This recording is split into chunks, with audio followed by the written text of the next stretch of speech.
Hello tears! இன்னைக்கு வந்து நம்ம செய்ய போறது பனானா கேக் செய்ய போறோம். வாங்க எப்படி பண்ணுறதுன்னு பார்க்கலாம். ஃபர்ஸ்ட் வந்து நம்ம குக்கர ப்ரீ ஹீட் பண்ணிக்கணும். அதுக்கு வந்து மண்ண ஆட் பண்ணிட்டு உள்ள ஸ்டாண்ட் வச்சுட்டு, குக்கர வந்து மூடிய வந்து கேஸ்கட்டையும் விசிலையும் எடுத்துட்டு ஒரு 10 நிமிஷம் வந்து ஹை ஃப்ளேம்ல ப்ரீ ஹீட் பண்ணிக்கணும். நம்ம வந்து சலிக்கிறதுல வந்து 1 1/2 கப் மைதா ஆட் பண்ணியிருக்கேன்.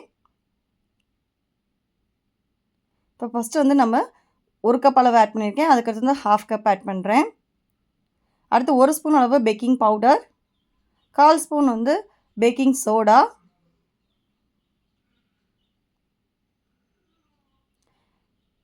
அடுத்து வந்து 3/4 கப் சுகர் வந்து நம்ம பவுட்ரு பண்ணிக்கணும்.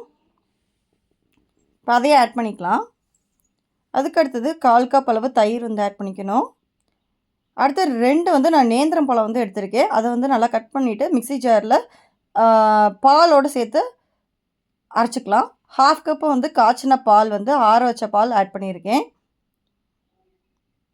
இதை ரெண்டையும் அரைச்சி பேஸ்ட் மாதிரி நல்லா வந்து அரைச்சிக்கணும். அடுத்து இதை வந்து இந்த பவுலில் ஆட் பண்ணிக்கணும். அதுக்கு அடுத்தது 100 கிராம் அளவு பட்டர் வந்து நான் ஆட் பண்ணியிருக்கேன். ரூம் டெம்பரேச்சருக்கு பட்டர்.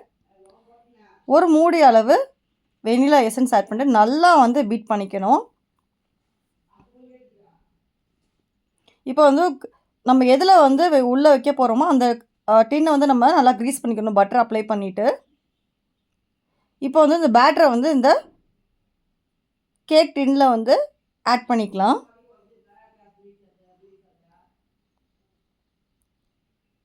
இப்போ வந்து நம்ம ஆல்ரெடி வந்து ப்ரீ ஹீட் பண்ணியிருப்போம்ல குக்கரை. இப்போ அதை ஓப்பன் பண்ணிவிட்டு இந்த டின்னை வந்து நம்ம உள்ளே வச்சிடணும். அதுக்கு முன்னாடி வந்து நல்லா டேப் பண்ணிக்கிங்க. ஏர் பபிள்ஸ்லாம் வந்து ஃபுல்லாக போகணும். இப்போ உள்ளே வச்சுட்டு குக்கரை வந்து மூடி போட்டுருங்க. மீடியம் ஃப்ளேம்லேயே வந்து ஒரு 45 மினிட்ஸ் வைக்கணும். 45 மினிட்ஸ் கழிச்சு ஒரு டூத் பிக்கோ இல்லை வந்து ஒரு குட்டி கத்தியோ வச்சு நம்ம வந்து கேக்கை வந்து இது பண்ணி பார்க்கலாம். பாருங்கள், எதுவுமே ஒட்டலை. இப்போ வந்து கேக்கை வந்து நல்லா ஆற விட்டுட்டு அதுக்கப்புறம் வந்து இப்போ நம்ம ஃப்ளிப் பண்ணிக்கலாம். இப்போ அவ்வளோ சூப்பர் டேஸ்டியான பனானா கேக் வந்து ரெடி ஆகிடுச்சு. கண்டிப்பாக நீங்களும் இதே மெத்தட்லேயே ட்ரை பண்ணி பார்த்துட்டு எனக்கு எப்படி இருக்குன்னு சொல்லுங்கள். Thank you so much. பாய்.